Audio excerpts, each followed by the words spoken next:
Carta aos Hebreus, capítulo 12, versículo 2, lá no final da Bíblia.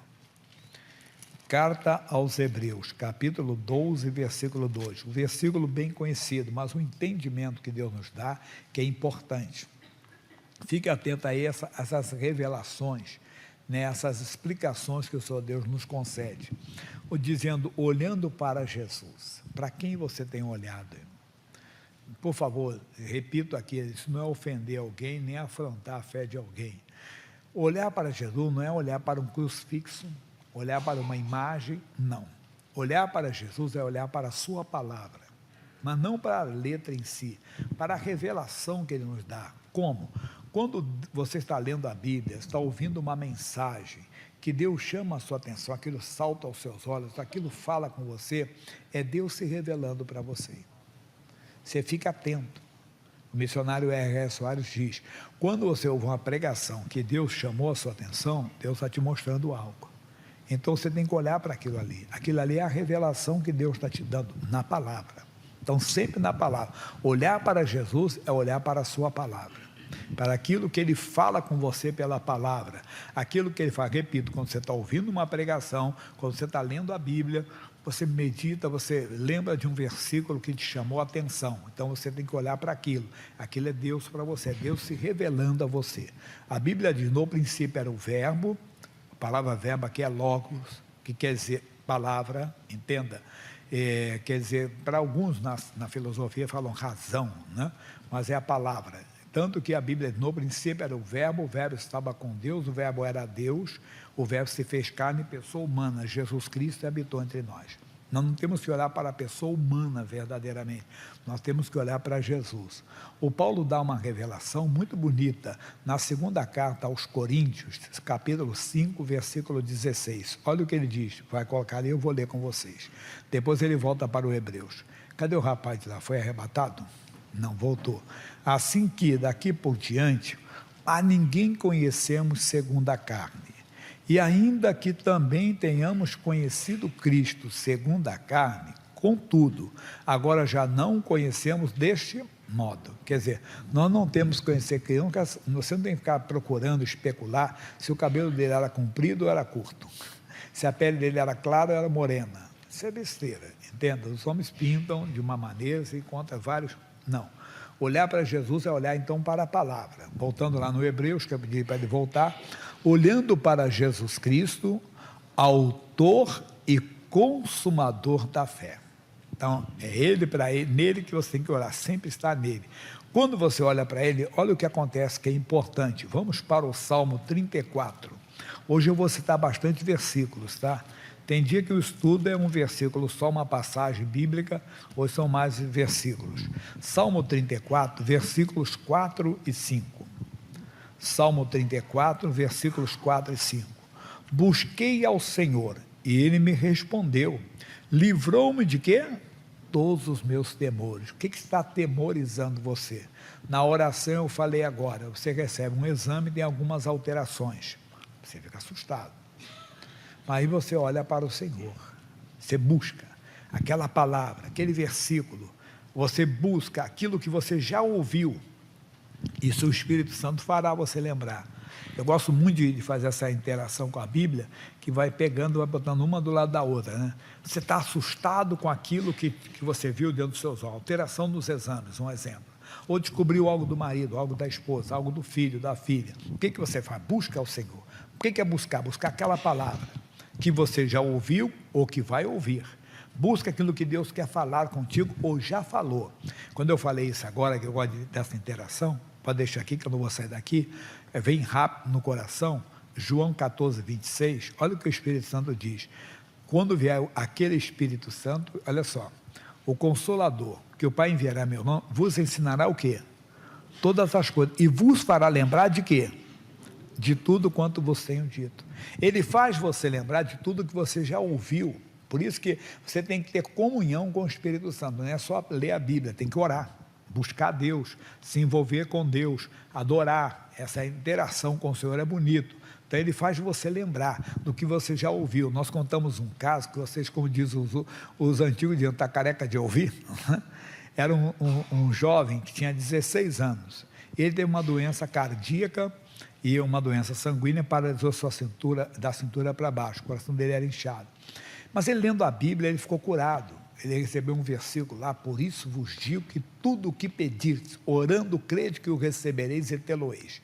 João 11, 20, Marcos 11, 24. Ele tomou posse daquilo e se levantou.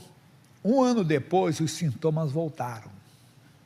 E ele voltou a sentir fraqueza, aquela palpitação mais forte. Aí veio um raciocínio. Qual o raciocínio? Que ele morreria. E ele até conformava, falava: mas Deus foi bom comigo, me deixou um ano mais, né? Me deu uma zona de vida, e durante o ano eu coloquei minha vida no altar. Hoje eu estou no altar de Deus, eu sei que agora eu vou para a glória. Mas quando ele estava nisso, Deus fez ele lembrar. Ele disse que vai fazer, o rapaz mudou, não era para mudar não, Joaquim, João 14, 26, fará ele lembrar, e fez ele lembrar. O que fez ele lembrar? Ele lembrou quando a Bíblia diz: dar-lhe-ei abundância de dias, que é o Salmo 91, 16. Ele disse: ô diabo, se você não sabe ler, eu vou ler para você. O meu Deus diz no Salmo 91, 16, que ele me deu abundância de dias. Eu não vou morrer hoje, nem amanhã, nem daqui a uma semana, nem daqui a um mês, nem daqui a um ano. Ele foi se empolgando, nem daqui a 10, nem daqui a 20, nem daqui a 30. Ele tinha 17 agora, foi com quase 90. Ele já foi para a glória, esse pregador. Mas o que eu estou falando para você? Então você precisa, né, de buscar. Busque Deus, nada pode me deixar aflito. Busquei ao Senhor, Ele me respondeu, livrou-me de todos os meus temores. Olha os 5, que bonito. Olharam para quem? Para Ele.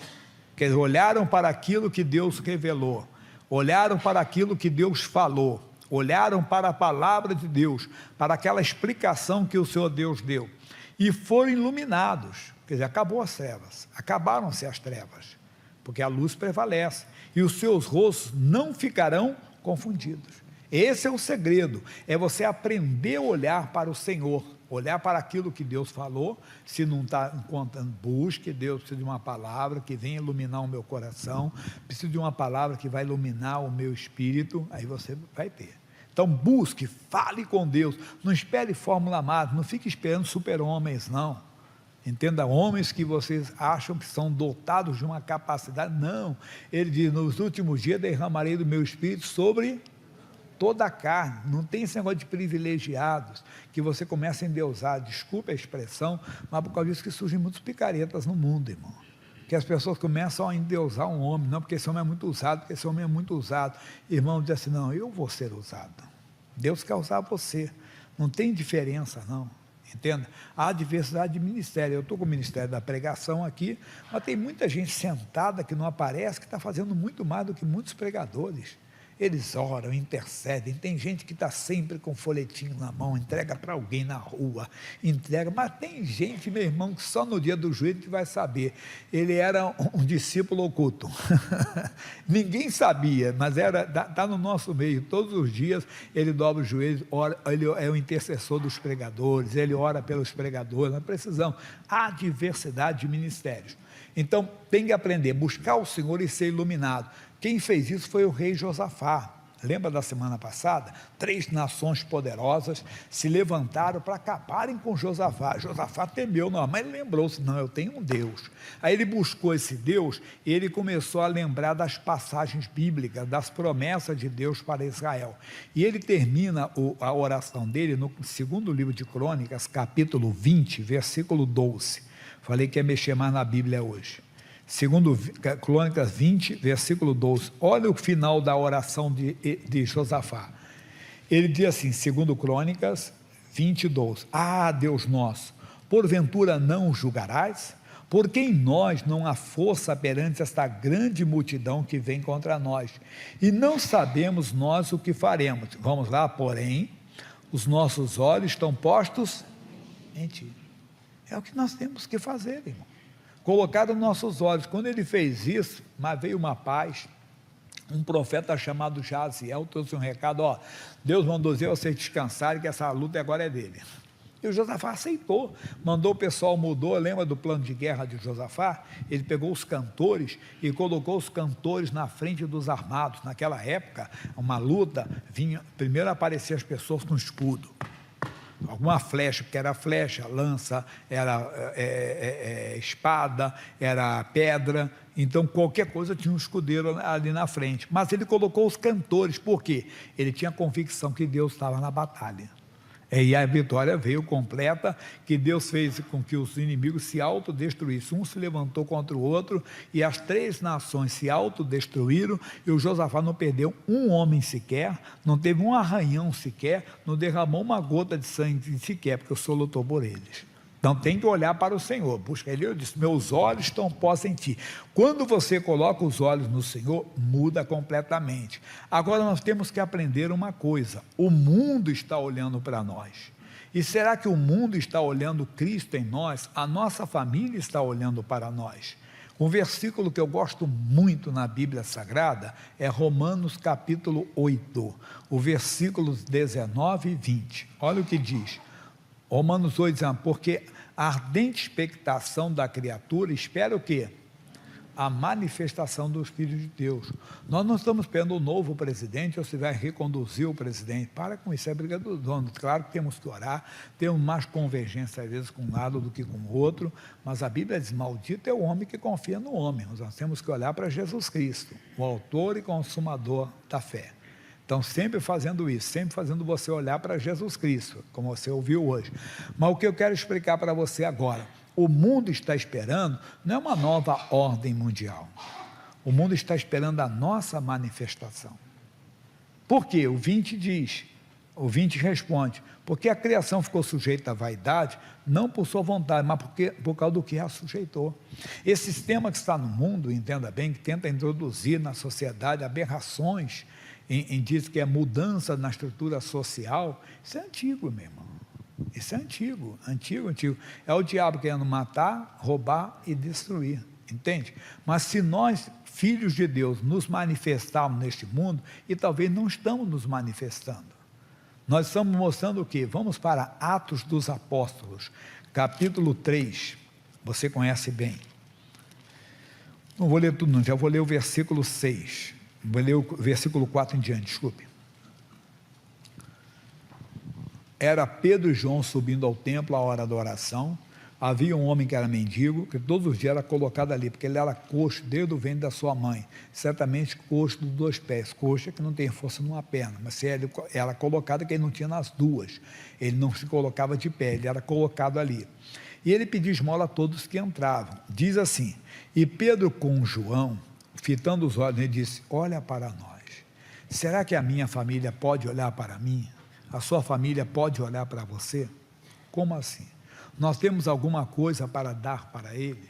Nós temos alguma coisa? Diz, e olhou para ele esperando receber alguma coisa, disse Pedro, não tenho prata nem ouro, mas o que eu tenho eu te dou, em nome de Jesus Cristo, Nazareno, levanta-te e anda. Quer dizer, quando a família olha para você, você tem alguma coisa para dar para eles? Ter o ouro e a prata não é errado, pelo contrário, se ajudar. Eu digo quantas pessoas, né, criaram os filhos, né, e hoje estão sustentando os netos. Não deveria de ser assim. Quem deveria sustentar é o pai e a mãe. Mas, por favor, se você está sendo, continue. Não é problema não, não é pecado não. Pelo contrário. Mas deveria ser que a Bíblia diz que bendito é o fruto do teu ventre. Então, deveria de ser, mas não é errado não, pelo contrário. E tem gente que já gosta de fazer, nem por necessidade, gosta de fazer por prazer, né? O avô gosta, aliás, avô e avó diz que só serve para estragar o filho dos outros. Não é bem assim não, né? Ele gosta de fazer. Eu brincava sempre quando eu era garoto, que eu falava que o avô gosta de agradar, porque o tempo dele não é muito longo não, né? Então ele quer deixar boa impressão. Eu já, claro que eu não tenho mais, eu estou com 64 anos, faço esse ano, então não tenho mais avós, mas nós temos lembranças, né? Eu lembro mais das minhas 2 avós. Uma, eu lembro que era a avó Maria, que é a mãe do meu pai, que morreu em 71, e ela fazia um pé de moleque caprichado, né? E o que eu lembro dela? Ela me dava rapa, sabe o que é a rapa? Você rapar aquilo ali, eu gostava daquilo que ela fazia. E a avó Elisa, que era a mãe da mãe, fazia o manjar, e ela era inglesa, e apesar de ser registrada em Portugal, mas ela gostava de manter o sotaque dela. Minha mãe chama-se Terezinha, ela fala assim, Terezinha, dá manjar para o menino. Quando aí ela fazia o manjar. Mas o que eu estou falando, eu lembro que eu fui no enterro do missionário Davi Miranda, lembra do Davi Miranda? Grande homem de Deus, já está na água. Eu fui no velório dele, né? Lá, e o filho dele, o neto dele, que hoje é um pregador, um homem de Deus, ele contou: pessoal, eu quero contar hoje um pecado do meu avô aqui, na palavra dele. A pessoa olhou assim: não, porque quando eu era garoto, ele me dava chocolate escondido da minha avó. Ele: não, fica quieto, fala não para ninguém não, dá o chocolate para ele, né? Coisa de avô e de avó mesmo. Mas voltando à seriedade, o que nós temos para dar para a nossa família? Então não é errado você dar o sustento material, mas, ou dar presente, ou dar chocolate escondido, depende, né? Depende, tem criança que às vezes não pode, né? E às vezes aí tem que quebrar. Mas falando da seriedade, será que nós temos Jesus? Nós temos que dar Jesus. As pessoas estão olhando para mim, as pessoas estão olhando para você, e sempre vão colocar os olhos em nós. Então nós devemos, entenda bem, ter Cristo conosco, para que possamos dar Cristo para eles. Nós temos que ter sempre comunhão com a palavra, viver com a palavra, porque na hora da necessidade você vai dar Cristo, como eu falei agora. Veio um exame, e ele está todo mundo falando assim: não, pessoal, calma, o Deus da Bíblia, ele faz o impossível se tornar possível. Olha você dando Jesus para eles. Olha, a Bíblia diz que os impossíveis aos homens são possíveis a Deus. Não, mas a Bíblia diz que o sábio voltará atrás, quer dizer, o doutor voltará atrás. E isso é quando você tem Jesus, tem a palavra. Se você não tem a palavra, você não vai dar. Para você ter, você tem que estar sempre olhando para ele.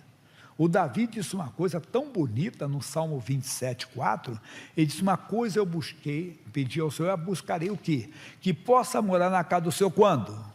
Todos os dias da minha vida. Para quê? Para contemplar a sua formosura. Olha que bonito, ele queria todo dia contemplar, todo dia morar na casa do Senhor. Não está aqui na igreja não, é todo dia visitar aqui, ó, está aqui na palavra. Tem gente que olha a palavra uma vez por mês, uma vez por semana. Quando olha, está vendo aí? Não, só quando alguém fala para ele, você tem que aprender a buscar. Lembra que eu falei? A Bíblia: buscar-me-eis e me acharei. Busque, vai lá, sempre buscando a Jesus. Você vai ter Jesus para dar para eles. Até em momentos que muitos pensarão que você está derrotado, eles verão você ressurgindo, ou mostrando que Deus está com você. Atos dos Apóstolos, capítulo 27. Olha que coisa bonita, pessoal. 28, desculpe, o capítulo. Diz assim: havendo escapado então, souberam que a ilha se chamava Malta. Paulo passou por um naufrágio, o navio que eles estavam indo para a Roma, sofreu um naufrágio, quebrou-se, e eles então ficaram no mar. Aí eles chegaram numa ilha, e os bárbaros, que são os nativos da ilha, usaram conosco de não pouca humanidade, porque acendendo uma grande fogueira, nos recolheram, e a todos por causa da chuva que caía, por causa do frio. E havendo Paulo ajuntado uma quantidade de gravetos, e pondo-as no fogo, uma víbora, uma cobra, fugindo do calor, lhe acometeu a mão. E os bárbaros, vendo-lhe a víbora, a cobra pendurada na mão, diziam uns aos outros: certamente este homem é homicida. Visto como escapando do mar, a justiça não o deixa viver. Viu? Não adiantou. Ele escapou, mas agora ele vai morrer com isso aqui. Mas sacudindo ele a víbora no fogo, não padeceu nenhum mal. E eles esperaram que viesse a inchar, ou a cair morto de repente, porque certamente eles conheciam que tipo de cobra era aquele tipo de víbora. Mas tendo esperado já muito, e vendo que nenhum incômodo lhe sobrevinha, mudando de parecer, diziam que ele era um Deus. Se espantaram. Até as pessoas ficaram sabendo que você está doente. Agora quero ver a fé dele. E você busca a Deus, você leva o problema no fogo de Deus. Que bonito. Você coloca: Deus, surgiu essa doença no meu corpo, mas eu coloco ela aqui no teu fogo, como o Paulo colocou aquela cobra. Jesus, queime esse mal, eu não aceito, em nome de Jesus. Daqui a pouco tem a boa notícia: rapaz, está bem. Aí daqui o seu Deus é verdadeiro. Amigo, anda com Deus, se envolva com Deus. As pessoas notarão, entenda bem, algo diferente em você. Até as pessoas que esperam o seu mal verão o seu bem. Verão, mas por quê? Mas é necessário você se envolver. É que eu estou dizendo: olha para Jesus, se envolva com ele completamente. O Estevão estava lá no Sinédrio, entenda bem, diante das autoridades religiosas, judaicas e tudo, e veja como é que eles olharam para Estevão. Capítulo 6 de Atos, versículo 15, é o último versículo do capítulo 6, diz assim: o Estevão estava ali, porque estava pregando o evangelho, né? Os religiosos, olha, com dor de cotovelo, perseguiram a todos. Diz: Então todos que estavam assentados no conselho, fixando os olhos nele, viram o seu rosto como um rosto de um anjo. Olha como é que a pessoa está dizendo, como um capeta? Não, até os seus acusadores verão que você é homem de Deus, que você é mulher de Deus. Porque por causa do como é que você está, você tem sempre Cristo, você sempre dá a palavra de Deus, você sempre mostra a palavra, você está sempre levando a palavra de Deus, as coisas mudam completamente. Ainda aqui no capítulo 7, vamos ver um pouquinho mais, que é importante isso aqui para você. Ele diz assim, versículo 55, mas ele, Estevão, cheio do Espírito Santo, e fixando os olhos no céu, viu a glória de Deus, e Jesus que estava à direita de Deus. Então, quando você está em perigo, olha para o céu, você vai ver a glória de Deus. Olha, busque o teu socorro, ele vem do Senhor que criou os céus e a terra. Então é necessário nessa atitude que estamos dando hoje para você praticar, para você ver a glória de Deus. Claro, tem muito mais coisa aqui que não dá tempo de mostrar tudo. Veja Moisés, foi lá para o monte, ficou com Deus, quando desceu, o brilho era tão forte que Israel não conseguia olhar no Moisés. Irmão, nós temos muita revelação hoje. Pega essa mensagem que Deus está nos dando, vamos voltar onde nós começamos, quem lembra, pessoal? Hebreus, eu tenho colinha aqui, pode ter cola, tá? Aqui eu tenho cola, capítulo 12, versículo 2, olhando para Jesus. Tire os olhos de qualquer pessoa, é olhando para Jesus, e olhar para Jesus, repito, sem querer afrontar alguém, ou debochar de alguém, não olhar para um crucifixo, olhar para um quadro, não, olhar para Jesus é olhar para a palavra, não é até ficar olhando a Bíblia, não, é aquela palavra que falou o seu coração. Quando eu digo olhar para a Bíblia, não é o livro fechado, né? É o livro aberto. Não é o livro fechado, é o livro aberto que fala ao seu coração. É aquela palavra que você falou, chamou a sua atenção. Quando eu cheguei na igreja, que eu vim com pânico, com depressão, eu olhei para Jesus, eu comecei a buscar, não tinha computador como hoje, não tinha internet como hoje, quando eu comecei, jovem ainda, entende? Não tinha internet como hoje, mas aí eu pesquisei, tinha lá concordância bíblica, as bíblias tinham muitas letrinhas que chamavam-se assim, o banco de palavras, chave bíblica, que você ia pesquisando, tudo que falava contra medo, pânico, eu comecei a olhar para aquela palavra. Quando vinha o medo, não, a Bíblia diz, não temas porque eu sou contigo, Deus está comigo, eu não vou temer. Depois fui crescendo mais, vinha outro, não, Deus não me deu espírito de medo, Deus falou por Paulo a Timóteo, Deus não nos deu o espírito de medo, não, esse espírito não é de Deus. Pronto, é assim que você tem que fazer, aprenda a olhar para Jesus, você vai vencer, e o bonito, que aí o brilho de Deus vai estar em você, como esteve com Estevão, como esteve com Moisés, como esteve com Paulo, esteve com Pedro, e as pessoas vão ver Jesus em você. Aí você vai apresentar Cristo, aí você vai atrair a família com laços de amor, você vai mostrar à família que estar com Cristo é incômodo. No começo não, rapaz, ser de Cristo é chato, meu Deus, aí ele vai agora, não sai mais para balada, não faz mais isso. No começo eles começam a notar que você virou xarope, virou crente, virou fanático. Depois não. Lembra do pastor, quando ele começou no evangelho, um rapaz do interior, o primo dele era colega de balada, e quando o primo se converteu, ele ficou indignado. Alguém ia pregar para ele, o senhor não faz negócio de igreja comigo, eu odeio igreja, eu tenho uma raiva desse negócio de crente, porque o meu primo era da balada comigo, meu parceiro de noites e tudo, e esse negócio de igreja que tirou o meu primo. Hoje ele é crente, aí é um fanático, mas com o tempo ele começou a ver, o fanático estava sempre alegre, feliz, sempre assim, e educado, porque tem gente que se torna arrogante depois que se converte, não fala com mais ninguém, passa perto de alguém que está amarrado, Satanás, o sangue de Jesus tem poder, não, ele cumprimenta, ele olha nos olhos, bom dia, boa tarde, né? Ele vai compreender, vai pegar, ele é simpático com todo mundo, irmão, não importa se o cidadão está travestido, entenda bem, bom dia, colega de trabalho, é vizinho, bom dia, não é? Ou cruza sempre o caminho, bom dia, boa tarde, Deus, daqui a pouco o cumprimento aumenta, Deus te abençoe, daqui a pouco eu sabia que Jesus ama você, mas se você se torna estúpido, você fecha a porta, mas deixa a porta aberta, e esse primo era assim, deixou a porta aberta, e o outro primo da balada começou a olhar, puxa, mas meu primo está sempre feliz, rapaz, que acho que quem está numa boa não sou eu não, quem está numa boa é ele, e ele começou a querer ir para a igreja, foi para a igreja e se converteu também, É isso que nós temos que fazer, mostrar às pessoas, fazer as pessoas olha para nós, disse Pedro, olha para nós, eu não tenho Pedro de ouro, mas eu tenho Jesus para te dar, e em nome de Jesus levanta-te, é isso que nós vamos mostrar para as pessoas, nós temos Jesus, e as pessoas vão se converter. Amigo, a família tem que ser atraída, o mundo espera a nossa manifestação, essa é a mensagem. Se a igreja de Cristo começar a olhar para Jesus, que é olhar para a palavra, a luz dele, ele disse, eu sou a luz do mundo, vai aparecer em nós, vai brilhar em nós, e como viram em Moisés, verão também a luz de Deus em mim e em você, e vão notar que estar com Cristo é incomparavelmente melhor. Aí a nossa oração não vai ser oração de enxugar gelo, não, oração de fazer buraco na água, não, aí o diabo vai ver que não tem poder sobre nós, nós podemos falar com a autoridade, que nós expulsamos os demônios, mas nós temos que atrair as pessoas, mostrar que a vida com Cristo é maravilhosa, amém?